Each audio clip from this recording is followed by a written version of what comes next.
Live. Treasurer, good morning to you. First sitting day of Parliament. It's almost like back to school. What are the priorities for the government as we head in? Well, the first priority is to pass our tax cuts. The tax cuts that were central to the election campaign, tax cuts which will see up to $1,080 into the pockets of Australians who earn up to $126,000 a year, as well as long-term structural reform which will abolish a whole tax bracket completely and see 94% of Australians pay a marginal rate of no more than 30 cents in the dollar. We were upfront with the Australian people. It was in our budget. It was central to our campaign.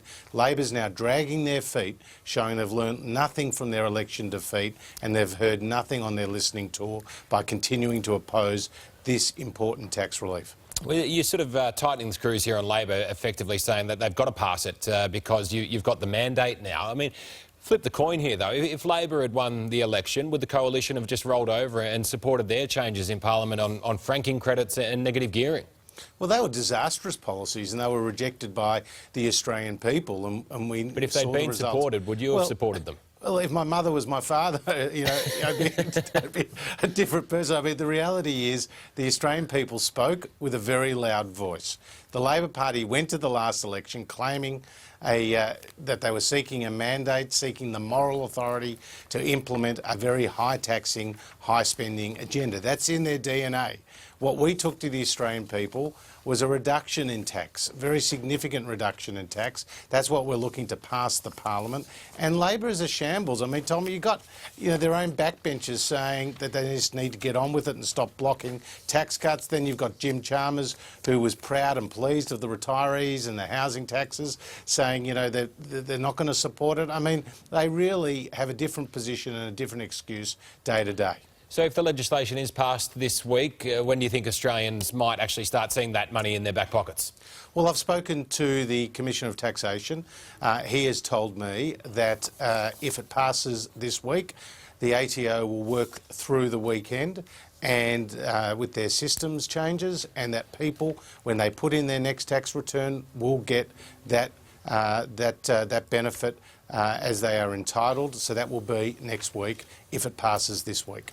Interest rates, that's the other big financial story today, expected to hit a record low of 1% when the RBA meets. I mean, interest rates generally, they're only going to go down when the economy is struggling. It's not exactly a ringing endorsement of the government's economic management that this step has to come in, is it, Treasurer? Well, let's be very clear why the RBA has moved on interest rates, and that's because they've redefined what for them is full employment. Previously, they've seen full employment at around 5%. Today it's 5.2%.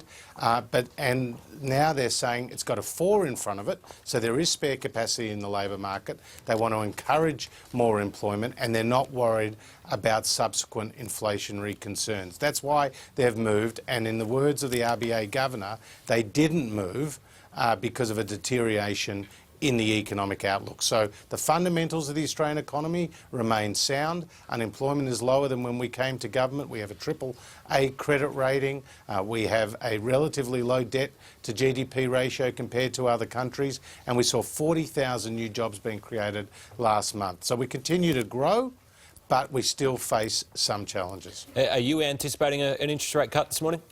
Well, it's not for me to say one way or the other on that, because it is the independent Reserve Bank that makes that decision. I see the markets have priced in to some degree a rate cut, but we'll only have to wait a few hours before we see the result of their deliberations. And just quickly, I mean, did the team get together? I said it's almost like going back to school for you today, heading back to Parliament. Was there a bit of a coach's chat almost from the PM, making sure everyone's in line and ready to go?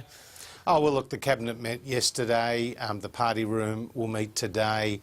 Obviously, I'm in regular contact with the Prime Minister and other colleagues, and we know what we need to do, and that's to implement the agenda we took to the Australian people, which they endorsed, and it's all about them, it's not about us, and we know that we're here to provide good government for them, and that's what we'll do. All right. Treasurer Josh Frydenberg, appreciate your time on a big day there in Canberra. Thank you. Thank you.